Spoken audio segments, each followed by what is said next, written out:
তিলাওয়াতের ভাজে ভাজে সুরের অলংকার, এ কোরআন বাণী যে আল্লাহর, এ কোরআন বাণী যে আল্লাহর। আসসালামু আলাইকুম ওরহমতুল্লাহ বরকাতুহ। আসুন্না ফাউন্ডেশনের অনন্য আয়োজন সহজ সূত্রে কোরআন শিখির 20তম পর্বে আপনাদেরকে স্বাগতম। আলহামদুলিল্লাহ 19তম পর্ব পর্যন্ত আমরা আমাদের যে কায়দা শিখার বা কোরআন শিখার যে সহজ সূত্রগুলো আছে সেটা আমরা সম্পন্ন করতে পেরেছি আলহামদুলিল্লাহ। তো এখন আমরা যেটা শিখব সেটা হলো যে কোরআনের আনুষঙ্গিক কিছু নিয়ম কানুন আছে যেগুলো শিখলে কোরআন তেলাওয়াতে বিশুদ্ধতা অথবা কোরআন তেলাওয়াত শেখার পরিপূর্ণতা আসবে ইনশাআল্লাহ। আজকে আমাদের পর্বের বিষয় হলো তিন আলিফ মাদ। তিন আলিফ মাদ কয় প্রকার আমরা স্ক্রিনে লক্ষ্য করুন। তিন আলিফ মাদ 2 প্রকার। আপনারা স্ক্রিনে 2টি চিহ্ন দেখতে পাচ্ছেন, একটি হলো ওয়াকফের চিহ্ন আর একটি হলো মাদের চিহ্ন অথবা আমরা বলতে পারি চিকন চিহ্ন। এই চিকন চিহ্নটি আসলে মাদের 3টি হরফের উপর এসে থাকে, যেমন আলিফ, ওয়াও, ইয়া। এই 3টি হরফের উপর চিকন চিহ্নটি আসে। আর যে পরবর্তী যে চিহ্নটি দেখছেন ওয়াকফের চিহ্ন, সেটা সাধারণত শব্দের শেষে আসে অথবা আয়াতের শেষে আসে। তো আমরা এখন শিখব যে তিন আলিফ মাদ কয় প্রকার। তিন আলিফ মাদ 2 প্রকার। আগে আমরা এক আলিফ মাদ শিখেছিলাম, যেমন বা, বু, বি, জবরের বাম পাশে খালি আলিফ, জের বাম পাশে যজমলা ইয়া, পেশের বাম পাশে যজমলা ওয়াও হলে এক আলিফ টেনে পড়তে হয়। তো আজকে আমরা শিখব তিন আলিফ। তিন আলিফ মাদ 2 প্রকার। একটির নাম হলো মাদ্দে মুনফসিল আর একটি হলো মাদ্দে আরদি। তো আমরা শুরুতেই মাদ্দে আরদি শিখব। আপনারা স্ক্রিনে দেখতে পাচ্ছেন একটি শব্দ দেওয়া আছে, সেটা হলো আল বায়ানা। আল বায়ানা। এখানে আমরা ওয়াকফ যখন করব কয় আলিফ টেনে পড়ব। দেখেন এখানে মাদের হরফটি লাল কালার দেওয়া আছে এবং পরবর্তী হরফটিতেও লাল কালার দেওয়া আছে। যদি মদের হরফের পরবর্তী অক্ষরে যদি থামতে হয় সেখানে আমাদেরকে 3 আলিফ টেনে পড়তে হবে। আপনারা আমার সাথে বলুন আল বায়ান, অথবা 3টা আঙ্গুল বন্ধ করে ওঠাতে যতক্ষণ সময় লাগে ততক্ষণ পর্যন্ত আমরা টেনে পড়তে হবে। আল বায়ান। এখানে কিন্তু মাদের হরফ আলিফ আছে। আমরা মাদের হরফ ওয়াও দিয়ে শিখব। পরবর্তী শব্দ দেখুন লা ইয়াকিলুন। শেষের হরফটির আগের হরফ কিন্তু মাদের হরফ। তাহলে মাদের হরফের পরবর্তী অক্ষর উপরে যদি আমাদেরকে ওয়াকফ করতে হয় তাহলে 3 আলিফ টেনে পড়তে হবে। আমার সাথে বলুন লা ইয়াকিলুন। আবার বলুন লা ইয়াকিলুন। পরবর্তী শব্দ স্ক্রিনে দেখুন আল আলামিনা। আল আলামিনা। যদি আমরা মাদের হরফের পরবর্তী অক্ষর উপর যদি থামতে হয় তাহলে অবশ্যই আপনাকে 3 আলিফ টেনে থামতে হবে, যেমন আল আলামিন। আবার বলুন আল আলামিন। পরবর্তী আরও 3টি উদাহরণ রয়েছে, আপনারা স্ক্রিনে দেখতে পাচ্ছেন।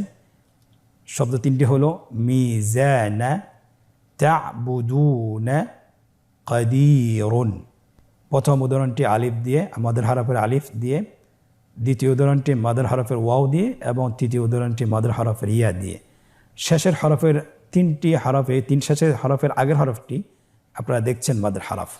তো পরবর্তী হরফের উপর থামতে হলে অবশ্যই আমাকে 3 আলিফ টেনে পড়তে হবে, 3 আলিফ মাদ করে পড়তে হবে। আপনারা আমার সাথে বলুন মিজান।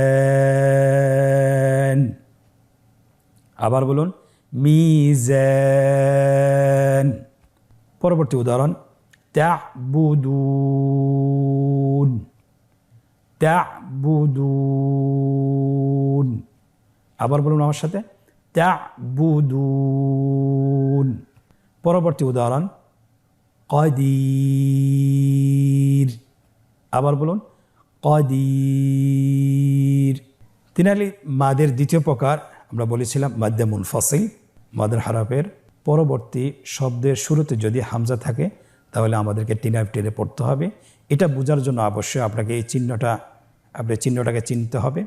চিকন চিহ্ন আমরা এটা বলে থাকি। আমাদের দেশের কোরআনিক কারিমগুলোতে এই মধ্যে মুনফাসিলের উদাহরণের জায়গায় চিকন চিহ্নটি বসানো রয়েছে। আপনারা চিকন চিহ্নটি দেখলেই অবশ্যই এখানে টেনে আলিফ টেনে পড়বেন। প্রথম শব্দটি উদাহরণ দেখুন, ইদা আযলামা। ইদা একটা শব্দ, আযলামা আরেকটি শব্দ। ইদা এই শব্দের শেষ অক্ষরটি হলো আলিফ, এটা হলো মাদের হরফ। এই হরফটির উপর চিকন চিহ্নটি থাকবে এবং দ্বিতীয় শব্দের শুরুতে একটি হামজা রয়েছে। আমরা বিগত ক্লাসগুলোতে বলেছিলাম যে আলিফের উপর যদি জবর জের পেশ থাকে তাহলে এটা হামজা হয়ে যায়। তাহলে দ্বিতীয় শব্দের শুরুতে কি রয়েছে আপনারা দেখতেই পাচ্ছেন, হামজা। তাহলে চিকন চিহ্নের বামে যদি আপনার হামজা থাকে তাহলে আমাদেরকে তিন আলিফ টেনে পড়তে হবে। আপনারা আমার সাথে বলুন, ইদা আযলামা।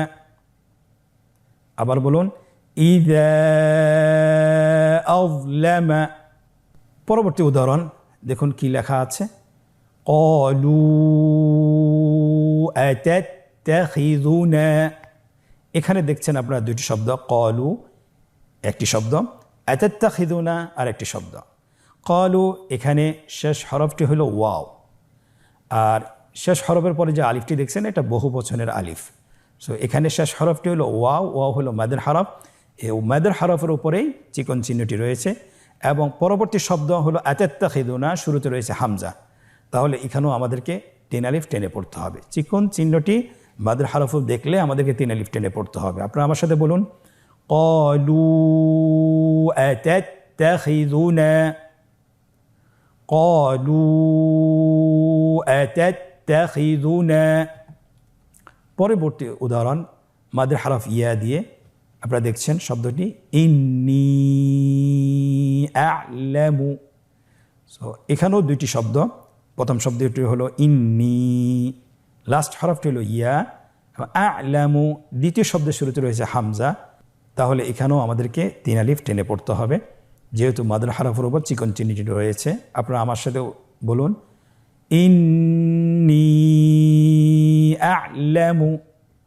আবার বলুন, ইন্নী আ'লামু।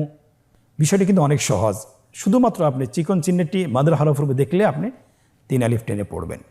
এখানে আমাদের পরবর্তী তিনটি উদাহরণ রয়েছে, সেখানেও মাদ্দে মুনফাসিলের যে চিকন চিহ্নটি মাদের হরফগুলোর উপর রয়েছে। আপনারা দেখছেন প্রথম শব্দটি হলো আলিফ দিয়ে, কামা আমানা। আমার সাথে আবার বলুন, কামা আমানা। পরবর্তী উদাহরণ আপনারা দেখতে পাচ্ছেন স্ক্রিনে, লা তুতিউ আমরা। এখানেও দুটি শব্দ, প্রথম শব্দটির শেষ হরফটি হলো ওয়াও আর পরবর্তী যে আলিফটি রয়েছে এটা হলো বহু বচনের আলিফ। সো এখানে শেষ হরফটি হলো ওয়াও, এটাই ধর্তব্য হবে। এটার উপরে চিকন চিহ্নটি রয়েছে এবং পরবর্তী শব্দ হলো আমরা, প্রথম হরফটি হলো হামজা। তো এখানেও আমাদেরকে তিন আলিফ টেনে পড়তে হবে। আপনারা আমার সাথে বলুন, লা তুতিউ আমরা। আবার বলুন, লা তুতিউ আমরা। পরবর্তী শব্দ, পরবর্তী উদাহরণ, ফি আযানিহিম। এখানে মাদের হরফ ইয়া রয়েছে, ইয়ার উপর চিকন চিহ্নটি রয়েছে এবং পরবর্তী শব্দের শুরুতে হামজা রয়েছে। সো তাহলে এখানেও আমাদেরকে তিন আলিফ টেনে পড়তে হবে, ফি আযানিহিম। আবার বলুন, ফি আযানিহিম। আমরা এতক্ষণ ধরে শিখেছি তিন আলিফ মাদ দুই প্রকার, একটি হলো মাদ্দে আরদি লিসসুকুন, আরেকটি হলো মাদ্দে মুনফাসিল। এখন আমরা শিখব ইনশাআল্লাহ চার আলিফ মাদ পাঁচ প্রকার। এটা যদি আমরা সহজেই বলি, যদি মদের হরফের উপর মোটা চিহ্ন থাকে, আপনারা স্ক্রিনে দেখুন, এটাকে মোটা চিহ্ন বলে। আগের যে চিহ্নটা শিখেছিলাম সেটা ছিল চিকন চিহ্ন, আর এটা হলো মোটা চিহ্ন। সহজে বোঝার জন্য আমরা যদি মাদের হরফের উপর এই মোটা চিহ্নটি দেখি তাহলে আমাদেরকে চার আলিফ মাদ টেনে পড়তে হবে। কয় আলিফ মাদ? চার আলিফ মাদ। আপনারা স্ক্রিনে দেখতে পাচ্ছেন চার আলিফ মাদ। এখানে আমরা দেখতে পাচ্ছি যে প্রথমে হলো আপনার মাদ্দে মুত্তাসিল এবং দ্বিতীয় হলো মাদ্দে লাজিম। আমরা জানি মাদ্দে লাজিম চার প্রকার, কালমি মুসাক্কাল, কালমি মুখাফফাফ, হারফি মুসাক্কাল, হারফি মুখাফফাফ, 4 আর উপরের একটি মধ্যে মুত্তাসিল, মোট হলো 5 প্রকার। এই 5 প্রকার শব্দের উদাহরণের উপরেই এই মোটা চিহ্নটি থাকে।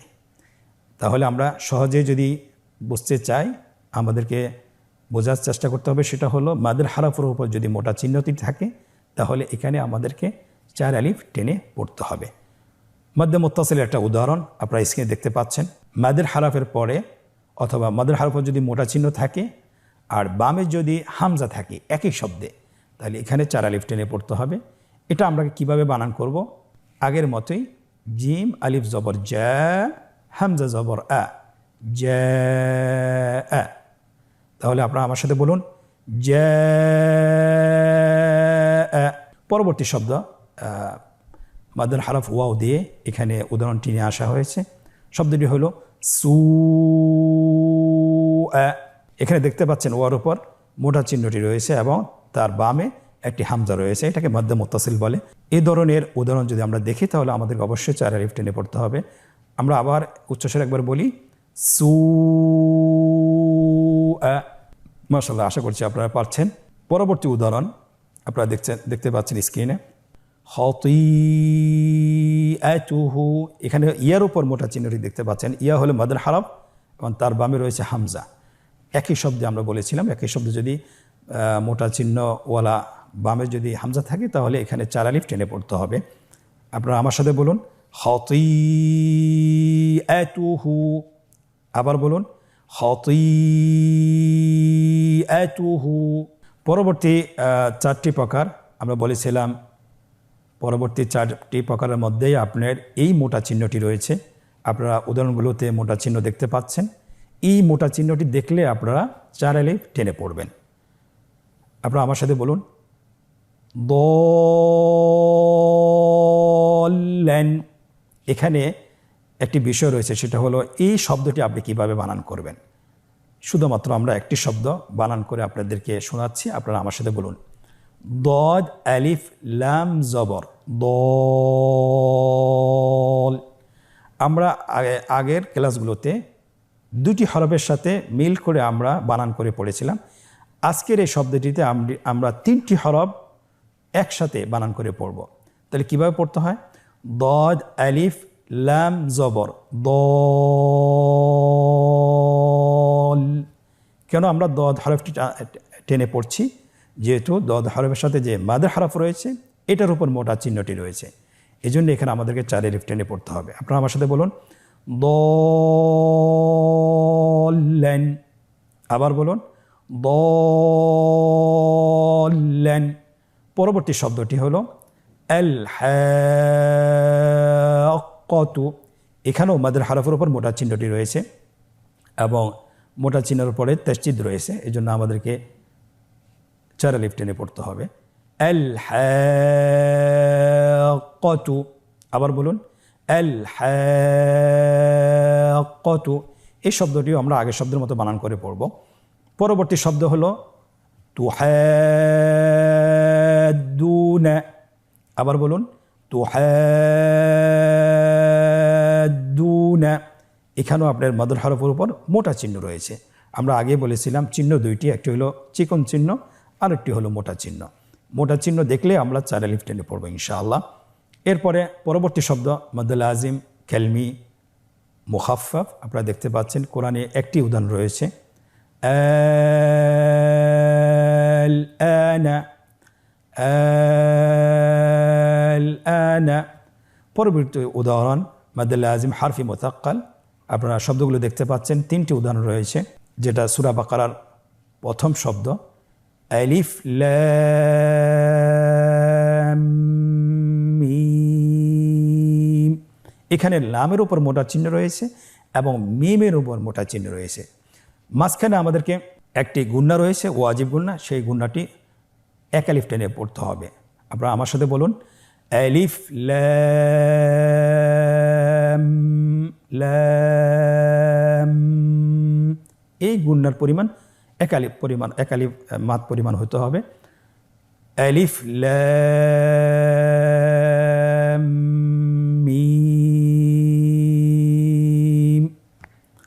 পরবর্তী উদাহরণটি আপনারা স্ক্রিনে দেখুন। এখানে রয়েছে আলিফ, লাম, মিম, র। লামের উপর মোটা চিহ্ন এবং মিমের উপর মোটা চিহ্ন এবং রয়ের উপর মাদের হারকত রয়েছে। তো আমরা লামকে 4 আলিফ টেনে পড়ব, মিমকে 4 আলিফ এবং রকে 1 আলিফ। আপনারা আমার সাথে বলুন, আলিফ লাম মিম। আবার বলুন, আলিফ লাম মিম। পরবর্তী উদাহরণটি আপনারা দেখুন স্ক্রিনে। আলিফ লাম মিম সদ। এখানে আলিফে কোনো চিহ্ন নেই, লামে মোটা চিহ্নটি রয়েছে, মিমে মোটা চিহ্নটি রয়েছে, সদে মোটা চিহ্নটি রয়েছে।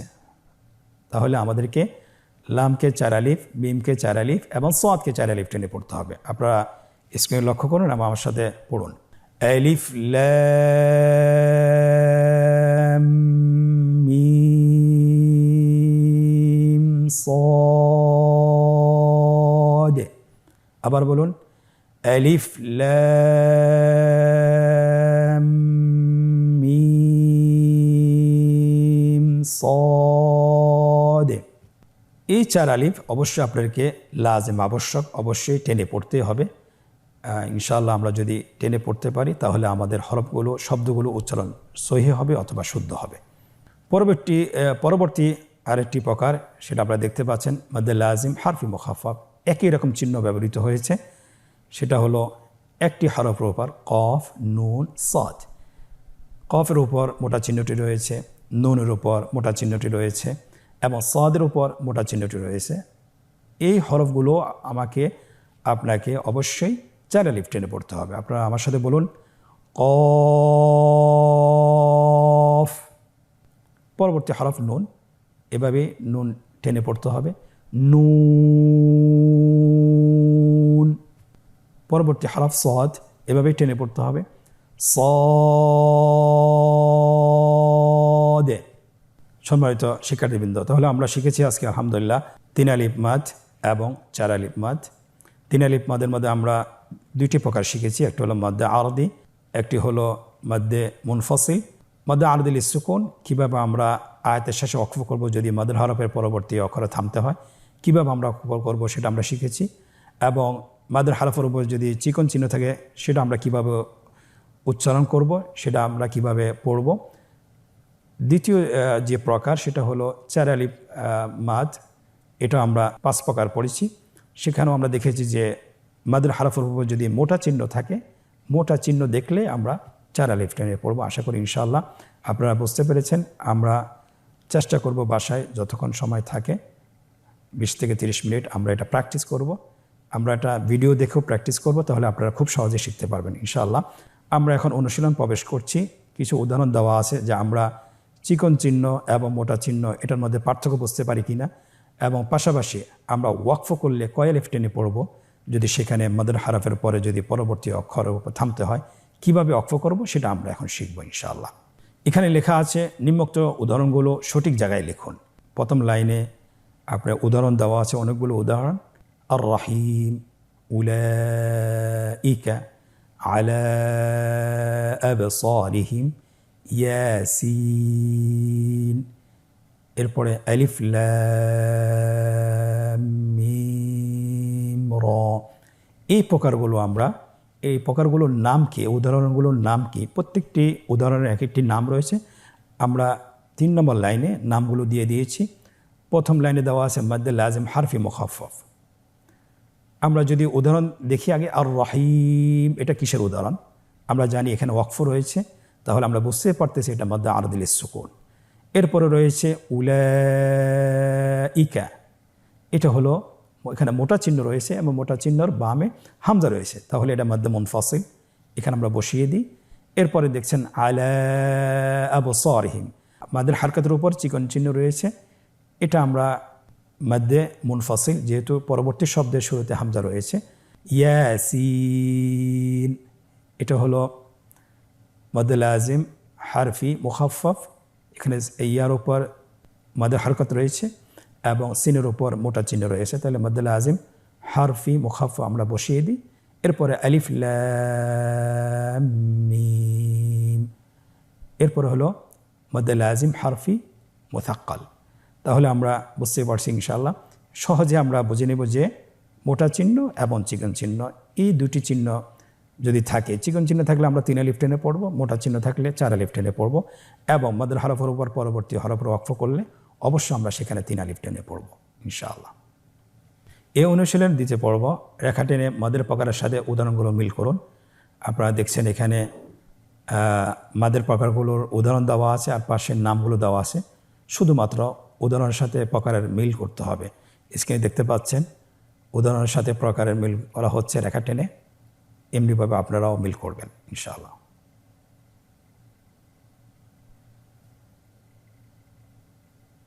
অনুশীলনের তৃতীয় পর্বে আমাদেরকে বলা হচ্ছে নিম্নোক্ত আয়াতে মাদ্দে মুত্তাসিল ও মাদ্দে মুনফাসিল চিহ্নিত করুন। মাদ্দে মুনফাসিল এবং মাদ্দে মুত্তাসিল চিহ্নিত করুন। আমরা জানি মাদ্দে মুত্তাসিলের মোটা চিহ্ন এবং মাদ্দে মুনফাসিলের চিহ্ন চিকন চিহ্ন। এখানে আমরা পুরো আয়াতটা পড়া শুরু করি। ওয়া ইযা কিলা লাহুম আমিনু কামা, এটা কি চিহ্ন আপনারা বলতে পারবেন? আশা করি আপনারা বলতে পারবেন। এটা কি চিকন চিহ্ন না মোটা চিহ্ন? এটা হলো চিকন চিহ্ন, তাহলে মাদ্দে মুনফাসিল।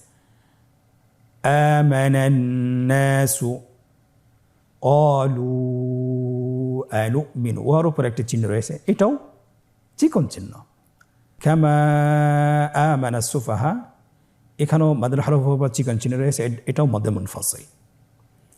সুফাহা, এখানে আলিফের উপর মোটা চিহ্ন রয়েছে, এটা মাদ্দে মুত্তাসিল। আলা ইন্নাহুম, এখানেও আলিফের উপর চিকন চিহ্ন রয়েছে, এটাও মাদ্দে মুনফাসিল। হুমুস সুফাহাউ, এখানে আলিফের উপর মোটা চিহ্ন রয়েছে, এটা মাদ্দে মুত্তাসিল। ওয়ালাকিন লা ইয়ালামুন, তাহলে আমরা দেখতে পাচ্ছি উক্ত আয়াতে মাদ্দে মুনফাসিলের কয়টি চিহ্ন রয়েছে এবং মাদ্দে মুত্তাসিলের কয়টি চিহ্ন রয়েছে। আপনারা গণনা করুন। মাদ্দে মুনফাসিল হলো কামা আ, কামা একটি, ক্বালু দুইটি, কামা আরেকটি, মোট হলো 3টি, আলা 4টি, মোট 4টি চিকন চিহ্ন রয়েছে এবং মাদ্দে মুত্তাসিলের 2টি রয়েছে। এখানে দেখতে পাচ্ছেন 2টি শব্দ সুফাহা, এখানে সুফাহা প্রথম লাইনে রয়েছে এবং দ্বিতীয় লাইনে রয়েছে, 2টি শব্দতেই মোটা চিহ্ন রয়েছে। আলহামদুলিল্লাহ, আশা করি আমরা বুঝতে পেরেছি। জাযাকুমুল্লাহ খায়ের। আমরা চেষ্টা করব আর একটু প্র্যাকটিস করার জন্য। যখনই সময় পাবো আমরা কোরআনের সাথে সম্পৃক্ত থাকার চেষ্টা করব, বারবার অনুশীলন করার চেষ্টা করব। আপনি যত বেশি অনুশীলন করবেন তত বেশি আপনার জড়তা দূর হবে এবং কোরআনের প্রত্যেকটি আয়াত সুন্দরভাবে শুদ্ধভাবে সহজে আপনি পড়তে পারবেন ইনশাআল্লাহ। আজকের পর্ব থেকে এখানেই বিদায় নিচ্ছি, পরবর্তীতে আবার দেখা হচ্ছে। জাযাকুমুল্লাহ খায়ের। আসসালামু আলাইকুম ওয়া রাহমাতুল্লাহি ওয়া বারাকাতুহু। আস-সুন্নাহ ফাউন্ডেশন, উম্মার স্বার্থে সুন্নাহর সাথে।